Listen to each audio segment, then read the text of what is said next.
Posted by Jim Stormdancer, formerly Jim Crawford, to the blog goombas.org on October 5th, 2006, on the topic of minutiae, boxing, a history, as read by Dream Audios.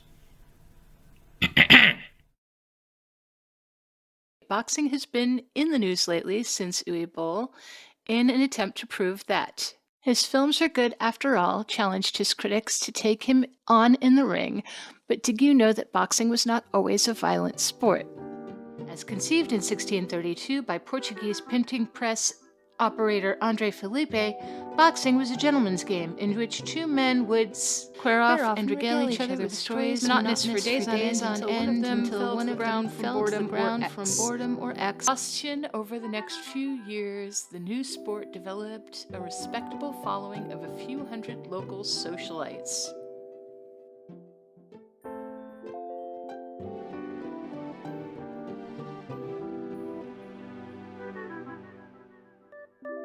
Ironically, it was Felipe's son, André Felipe, who developed what he called the punching strategy in 1637 after seeing a schoolboy strike another in anger, causing him to fall down, where André Felipe challenged the then champion, British expatriate Sleepless Bill Bishop, to a match. Bishop was the odds-on favorite. You can imagine his surprise when, while he was describing what he had for breakfast that morning, André walked up and thumped him in the neck, sending him down for the count in the parlance of our time.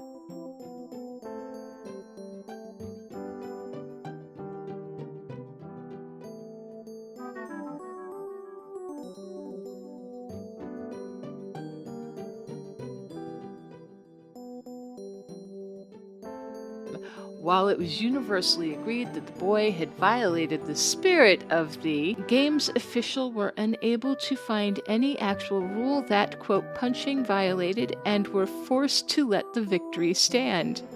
This upset caused an uproar in the boxing community large enough to spill over into local newspapers, which drew the interest of many outsiders come to see what all the fuss was about. The newcomers were enthralled to engage in these borderline, barbaric displays of human strength and skill, and the rest is history. After a few spoil sport school marms, single-minded about safety, added the padded gloves, of course.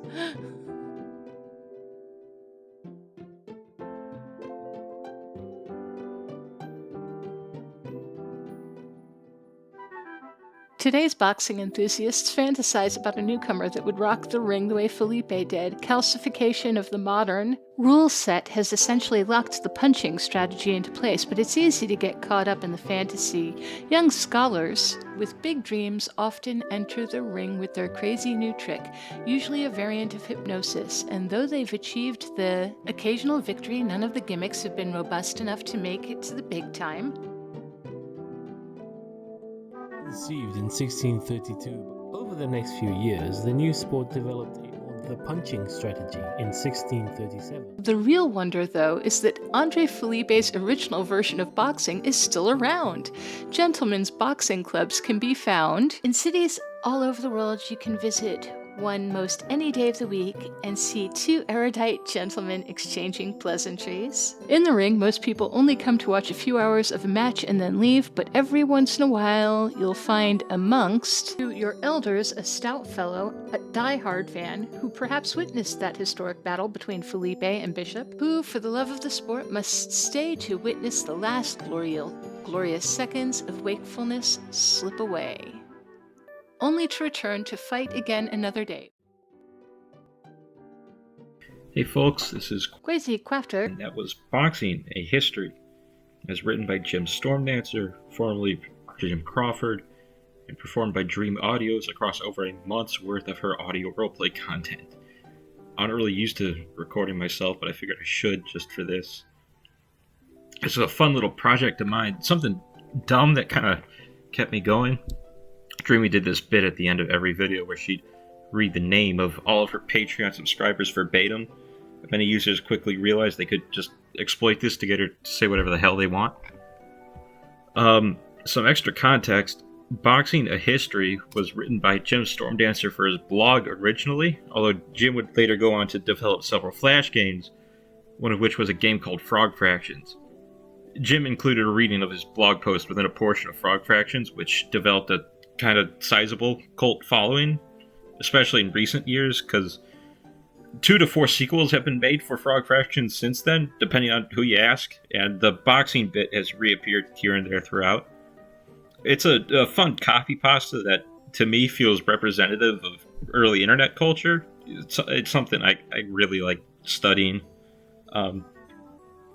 You can download Frog Fractions Game of the Decade Edition for free on Steam if you want the full HD experience.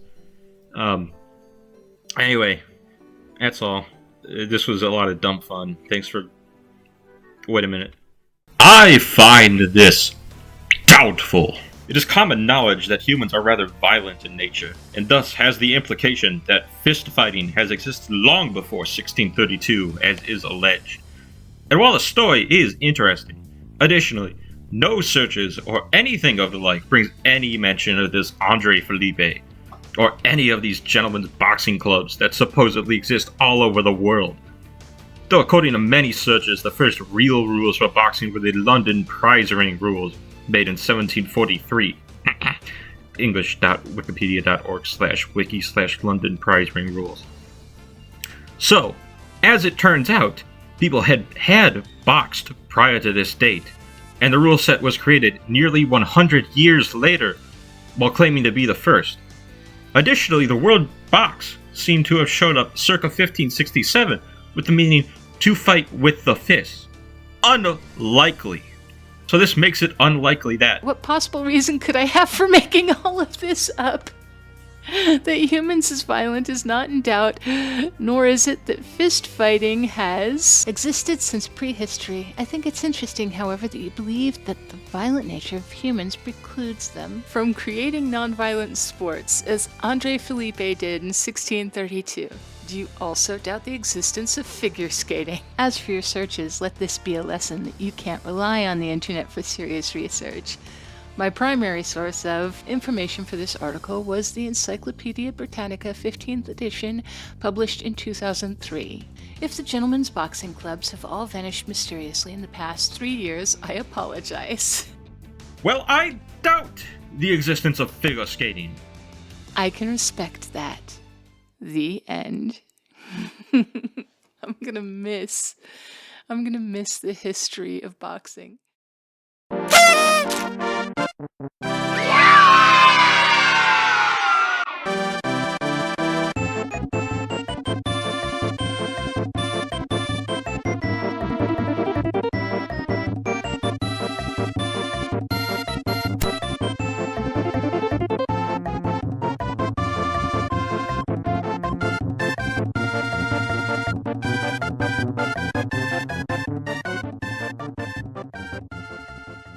That's it. That's where it stops.